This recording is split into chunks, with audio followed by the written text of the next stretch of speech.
सो good morning friends. आजिकार आउ के नुआ ब्लॉग को समस्त को मु स्वागत जनाऊँगी। तो वर्तमान आमर सत्संग जो श्री श्री ठाकुर अनुकूलचंद्र जो सत्संग ता मध्य गोटे नुआ रिभोल्यूशन काम देछि आम डीपी वर्क।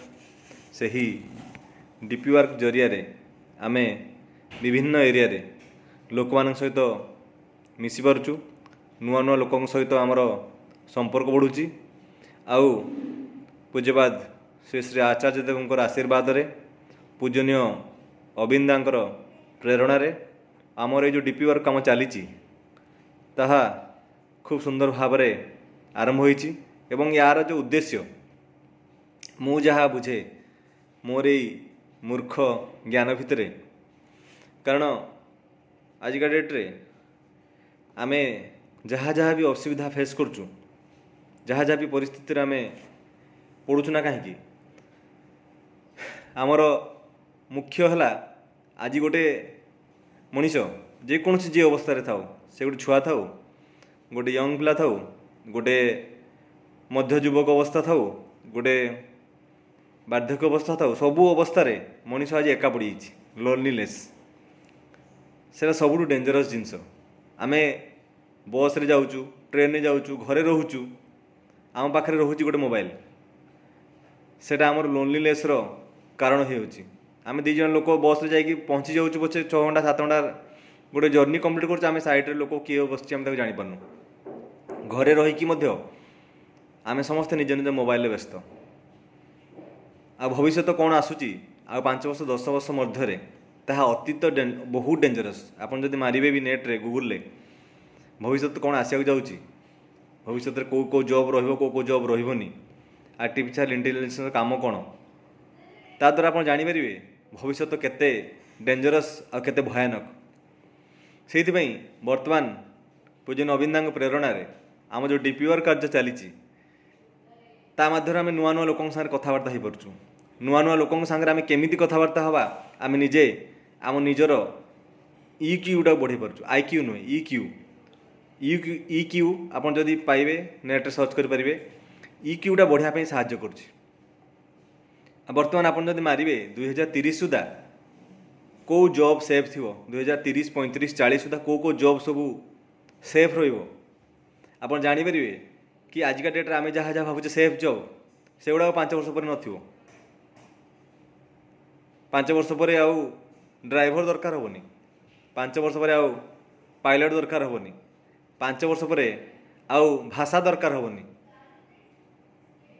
आजिकल के डेट्रे आम भावुचु आम माँ बापा बहुत मॉडर्न, आम छुआ को इंग्लिश शिखेबा, English speaking spoken English class शिखौचु, तांकु घरे आम ओडिया हिंदी रे कथा कहूनु, आम इंग्लिश से कथा माने इंग्लिश से कथा हो काले छुआ इंग्लिश से कथा कहब। किंतु आउ 5 वर्ष पर एमती टेक्नोलोजी आसीजिवो आमे गोटे इयरफोन रे कान रे देइथिबा, से माने भी जे सुनिया लोक भी कान रे गोटे इयरफोन देइथिबो, आमे ओडिया रे कथाबार्ता करिबा, से चाइना लोकटा तार से जो इयरफोन रे एआई सिस्टम थिबो से ट्रांसलेट करके ताको चाइना रे बते दबो। तो लैंग्वेज रो किछि बैरियर रहिबोनी। तो आमे लैंग्वेज को जो नहीं आमे ये करू सबुबेले आमे दिल्ली रे रहूचु 2 जण ओडिया किंतु कथा कहूँ हिंदी रे, आमे जानिचु 2 जण ओडिया कहि पारु बोली किंतु हिंदी रे कथा होछु काली के लोक सुनि दबो सब दिग देकी।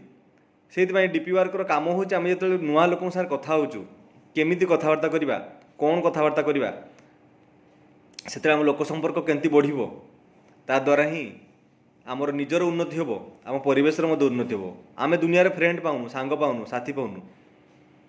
सेति पई अति शीघ्र आमे जेते पारिबा सेते शीघ्र आम एरिया रो जो माने इष्टवृत्ति करूचंती तांकु तो अपडेट करिबा, जो माने कर डाटा आसीची आमे तांकर आमे तांकु पाखर जाईकी खोजी तांकु बाहर करिकी ठाकुरन कथा कहिकी आमे तांकर इष्टवृत्ति स्टार्ट करि परिबा। एवं आमे तांकर इष्टवृत्ति को स्टार्ट करी तांकर फैमिली कोड पाइला परे तापरे आमे डीपी वर्क ऐप रे अपडेट करि परिबा।